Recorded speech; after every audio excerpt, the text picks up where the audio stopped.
Aston Martin Racing F1 team has announced that American Formula 2 driver Jak Crawford will be their third driver for 2026.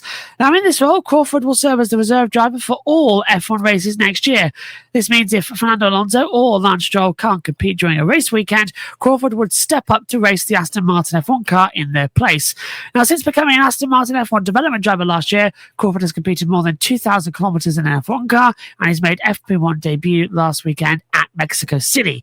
Now, during the 2025 season, he's been working closely with Aston Martin in the simulator to provide valuable technical feedback that he supported this year's programme and next year's car ahead of the new regulations.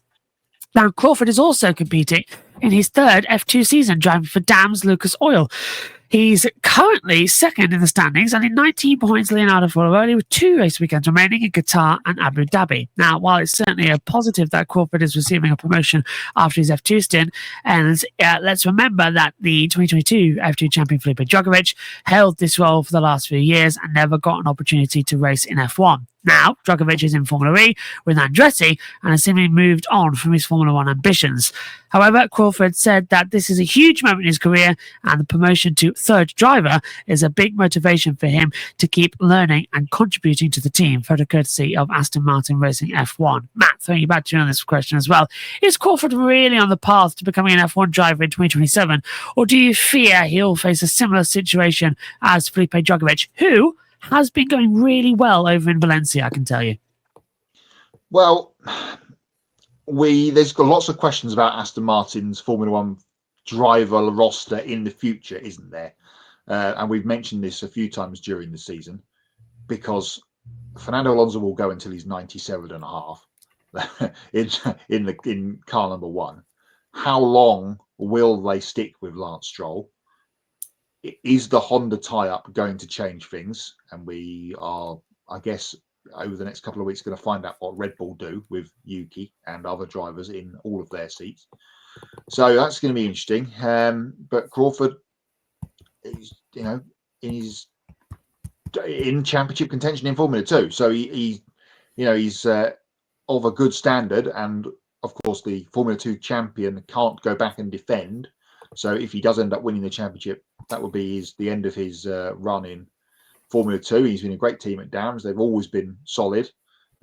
So they ran Nick Latifi for pretty much all of his F2 stint before he stepped up to Formula 1. So, great. And then, as we've talked a lot about with Colton Herta over the last few weeks, getting a Formula 1 driver on the grid, an American Formula 1 driver on the grid.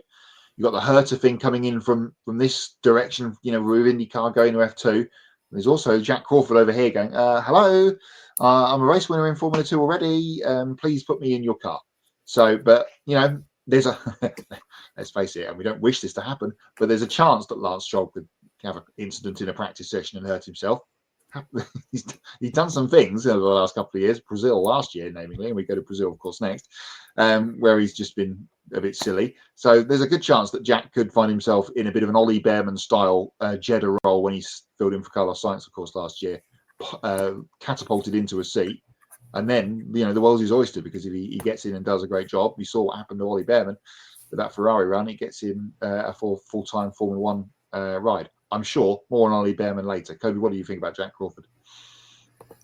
Well, Matt, you know what the American dream would be? I say we always dream of having one F1 driver on the grid. I know we've had that, a few times. The last full-time American F1 driver was Logan Sargent, but like you mentioned, we always talk about Colton Herta, and since he's now officially on the road to F1, driving for High Tech Grand Prix next year in Formula 2, like we hope that he'll be on the grid in 2027, as the next American F1 driver. But the American dream, could you imagine not having one, but 2 American Formula 1 drivers on the grid? That would be the ultimate American dream for a racing fan over here stateside. It would be so awesome to have Colton Herta and Jak Crawford on the Formula 1 grid full time, with Crawford, with Aston Martin, and Colton Herta getting a promotion up to Cadillac F1. That would just be remarkable if we had 2 Americans racing in the pinnacle of motorsport. But Jak Crawford, has been really nice to follow his career the last few seasons in Formula 2. This is 3rd year in the series.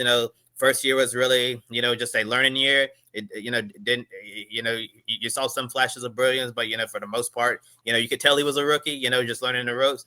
In year 2, massive improvement. And then now year 3, he is a championship contender. And if Leonardo Fornaroli, falters down the stretch, in Qatar and Abu Dhabi, and Crawford, keeps it right, he could very well be this year's Formula 2 champion, which would mean he would not be able to return to the series anyways. So I think that Jak Crawford has proved that if given the opportunity, he can be a Formula 1 driver. But, as we've been saying, will he ever get the opportunity? And Josh mentioned, in preseason testing, Felipe Drukovic is doing a really great job for Andretti, that TWG Motorsports operation. And he's just showing, that he should have gotten an opportunity in Formula 1, but the Aston Martin Formula 1 driver line, the current lineup is, I don't want to say frustrating, but it feels like they're holding, a lot of young drivers back, like Felipe Drukovic and Jak Crawford, from making their mark in Formula 1. I still believe that it's a shame that Felipe Drukovic, hasn't got an opportunity to race in F1 because Fernando Alonso is still holding on to his F1 career, a couple of decades into it. And then, Lance Stroll has been around, for a while now, and as long as his father Lawrence Stroll continues to own the Aston Martin F1 team, Lance Stroll will have an F1 seat for as long as he wants it. So it's going to be up to Lance when he decides that he doesn't want to race in F1 anymore. So if you have Stroll, who doesn't seem to be going anywhere anytime soon, and if the team doesn't want to cut loose of Fernando Alonso, it really seems like Jak Crawford could be stuck. But Matt, you bring up a good point about Lance Stroll and his, odd injuries in the last few years or so. So maybe Lance might miss some time next year or whatever.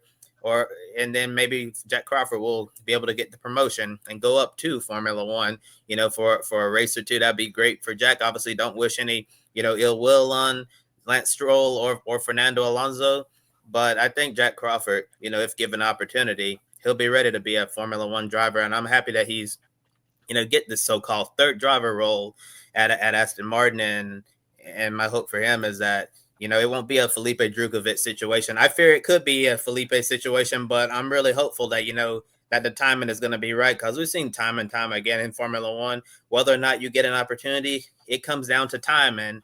And for Jak Crawford, hopefully it'll be perfect timing. And for Felipe Drukovic, it just wasn't the right time. So maybe we'll see Alonso retire, at the end of 2026, or maybe, Lance Stroll decide that he wants to. I know we keep saying this, bringing up this point about Lance Stroll, but maybe he'll want to go race for the Aston Martin hypercar team, with the heart of racing.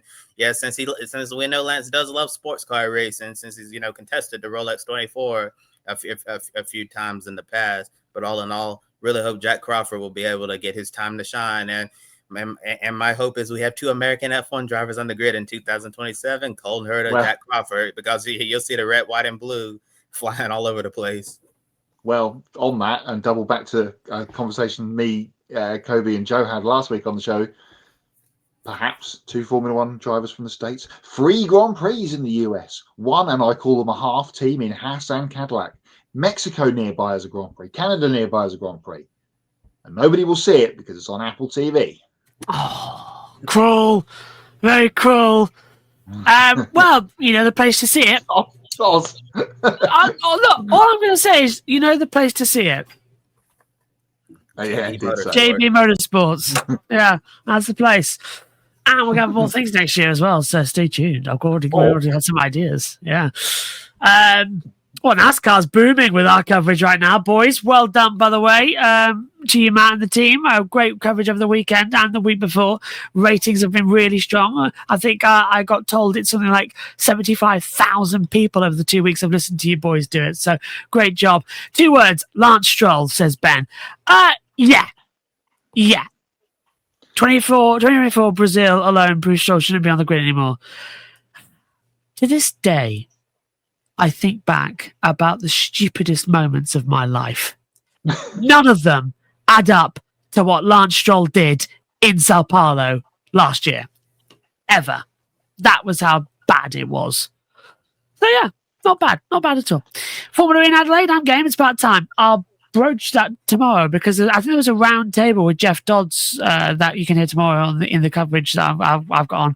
So I'll see if that got discussed, but certainly I'll prod it on and keep pushing, because Formula in Australia is a must. Plot twist, says Ben. William Byron wins the championship on Sunday and again in 2026, gets to 40 SL points, and GM super license, and GM puts him in the second Cadillac seat alongside Herbert 27, 3 American drivers. as much as I like William Byron, I don't think he is a Formula One driver at all. Is that too harsh to say? Then again, look, Kyle Larson, I didn't put him down as an IndyCar driver, and he did quite well in Indy. So I'll take my breath away. We're going to do Super League Formula either, did we? But here that's happening. All right, Byron, then let's go over. It's short here. So saying there's another vacant reserve spot at Aston Martin because Van Dorn also left the team. Who do you think they will put him as well? Who do you think they'll put in? It's more of a sim driver role, isn't it? I think that Van Dorn's been kind of. Where does doing. Yuki go? You know, given you think maybe there'll be a Yuki role since it doesn't look like he has a spot for him in F1 next year? I think so. I think that's really harsh on Yuki, but it's not Yuki's fault that what's happened at second Red Bull. But I then think back to his time at Racing Bulls. Has he ever really performed that well? There's been a couple of flashes, hasn't there? But he's not done what Lawson or Hadjar's done in this season. I think. Yeah, go on, Cubby. Oh, I was saying I don't know what the silly season lineup looks like over in Super Formula. I know we've seen a few announcements been made.